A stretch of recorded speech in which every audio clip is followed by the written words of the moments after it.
नमस्कार दोस्तों, अगर आपको आज का मैच रोमांचक लगा है तो इस वीडियो को एक लाइक जरूर करें। आज कोलंबो में भारत और श्रीलंका के बीच तीसरा वनडे मैच खेला गया। भारत ने टॉस जीतकर पहले बल्लेबाजी करने का फैसला किया, श्रीलंका को गेंदबाजी के लिए बुलाया। आज भारतीय टीम में काफी बदलाव देखने को मिले और साथ ही साथ आज बारिश ने भी खलल डाला। तो भारत के सलामी बल्लेबाज पृथ्वी शॉ और शिखर धवन स्कोरबोर्ड पर रनों की बारिश करने के इरादे से मैदान में उतरे, लेकिन धवन आज जल्दी में दिखे। मैच का तीसरा ओवर कराने आए चमेरा की तीसरी गेंद पर शिखर धवन एम भानुका को कैच थमाकर सस्ते में पवेलियन लौट गए। हालांकि धवन ने शुरुआत अच्छी की, 3 चौके भी जड़े, लेकिन जल्दबाजी के चलते महज 13 रन बनाकर पवेलियन लौट गए। अब मैदान पर आए संजू सैमसन, जिन्हें आज मौका दिया गया ईशान किशन की जगह, और उस मौके का पूरा फायदा संजू सैमसन ने उठाया। आपको बता दें कि पृथ्वी शॉ और संजू सैमसन दोनों ही बेहतरीन बल्लेबाजी कर रहे थे, संभल कर तो खेल ही रहे थे, लेकिन जहां चौका छक्का लगाने का मौका मिल रहा था उसे भी पूरी तरह भुना रहे थे। आलम यह था कि भारत ने 10 ओवर खत्म होने तक 1 विकेट के नुकसान पर 60 रन बना लिए थे। मैच के 15वें ओवर में पृथ्वी का बल्ला आग उगल रहा था। प्रवीण ये ओवर डालने आए और पृथ्वी शॉ ने इस ओवर में 3 चौके जड़ दिए और इस ओवर से कुल 14 रन बटोरे।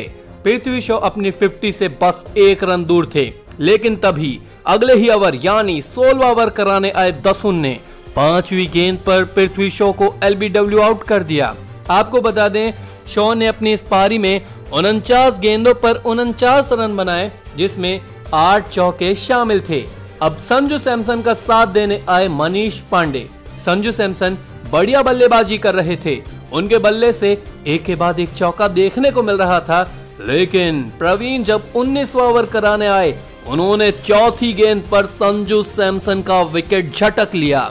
संजू सैमसन ने अपनी इस पारी में 46 गेंदों पर 46 रन बनाए, जिसमें 5 चौके और 1 छक्का शामिल था। अब मैदान पर आए विस्फोटक बल्लेबाज सूर्य कुमार यादव।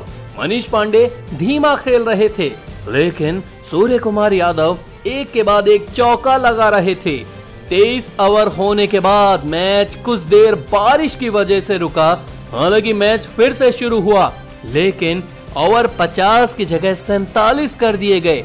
आते ही सूर्य कुमार यादव ने 24वें ओवर में 2 चौके ठोक डाले। ये ओवर करा रहे थे चमेरा, लेकिन 25वां ओवर फेंकने आए प्रवीण ने 5वीं गेंद पर मनीष पांडे को सस्ते में पवेलियन भेज दिया।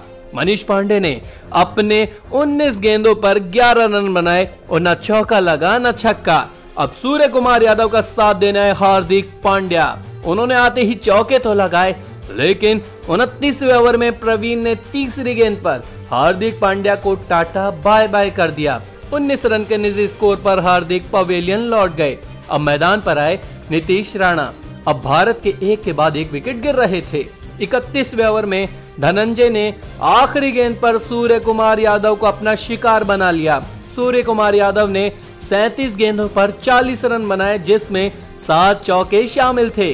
अब मैदान पर आए गौतम, जी हां के गौतम। भारतीय टीम दबाव में आ चुकी थी और इस दबाव का फायदा मिला धनंजय को।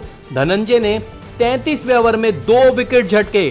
तीसरी गेंद पर के गौतम को चलता किया, वहीं 5वीं गेंद पर नीतीश राणा को पवेलियन का रास्ता दिखा दिया।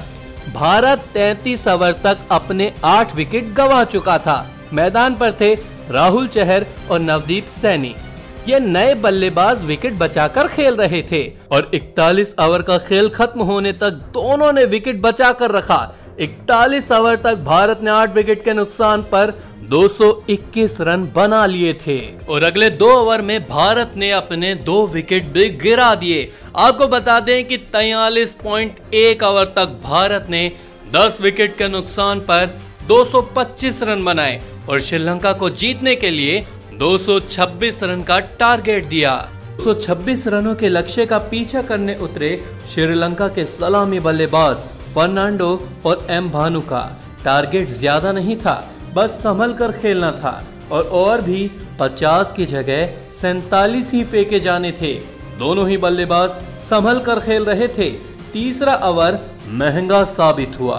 आपको बता दें कि मैच का तीसरा ओवर कराने आए नवदीप सैनी ने पहली ही गेंद पर छक्का खा लिया और ये छक्का लगाया फर्नांडो ने, जिन्होंने पिछले मैच में अच्छी बल्लेबाजी की थी, बस मैच नहीं जीत सकी। तीसरे ओवर से श्रीलंका ने 10 रन बटोरे। 5 ओवर खत्म होने तक श्रीलंका ने बिना विकेट गंवाए 20 रन बना लिए थे। भारत को तलाश थी पहले विकेट की, पर वो तलाश पूरी हुई छठे ओवर में।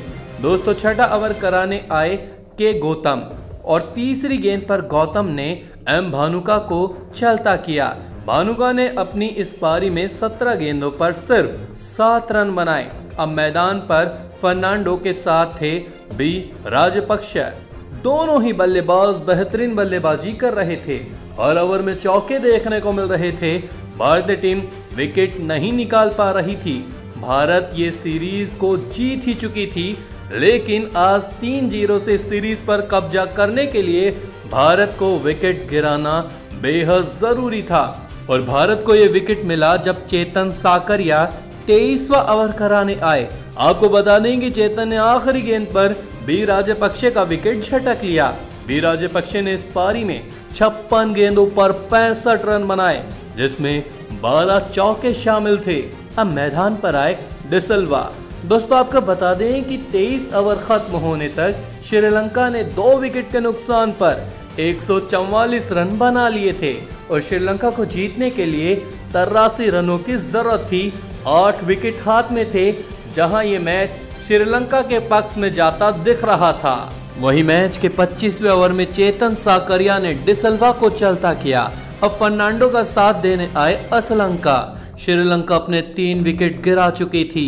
अब भारत को अगर मैच में वापसी करनी थी तो विकेट निकालने की जरूरत थी। हार्दिक पांड्या महंगे साबित हो रहे थे, लेकिन 32वें ओवर में उन्होंने आखिरी गेंद पर असलंका को एलबीडब्ल्यू आउट कर चलता किया। असलंका ने 28 गेंदों पर 24 रन बनाए। अब मैदान पर आए कप्तान शनंका, लेकिन उन्हें पवेलियन लौटने की कुछ ज्यादा ही जल्दी थी। 33वां ओवर फेंकने आए राहुल चहर ने चौथी गेंद पर कप्तान शनंका को पवेलियन का रास्ता दिखा दिया। शनंका बिना खाता खोले पवेलियन चलते बने। अब मैदान पर फर्नांडो का साथ देने आए रमेश मेंडिस। दोस्तों, 35 ओवर खत्म होने तक श्रीलंका ने 5 विकेट के नुकसान पर 211 रन बना लिए थे। 5 विकेट हाथ में थे। 72 गेंदों में 16 रन जीतने के लिए बनाने थे। मैच काफी रोमांचक मोड़ पर पहुंच गया था। वहीं 37वां ओवर फेंकने आए राहुल चहर ने दूसरी गेंद पर सेट बल्लेबाज फर्नांडो का कीमती विकेट झटक लिया। फर्नांडो ने अपनी इस पारी में 98 गेंदों पर 76 रन बनाए, जिसमें 4 चौके और 1 छक्का शामिल था। अब मैदान पर आए सी करुण रत्ने। राहुल चहर ने 39वें ओवर की चौथी गेंद पर करुण रत्ने को भी चलता किया। अब मैदान पर आए धनंजय। उन्होंने आते ही चौका लगाया और फिर देखते ही देखते ये मैच श्रीलंका ने 3 विकेट से जीत लिया।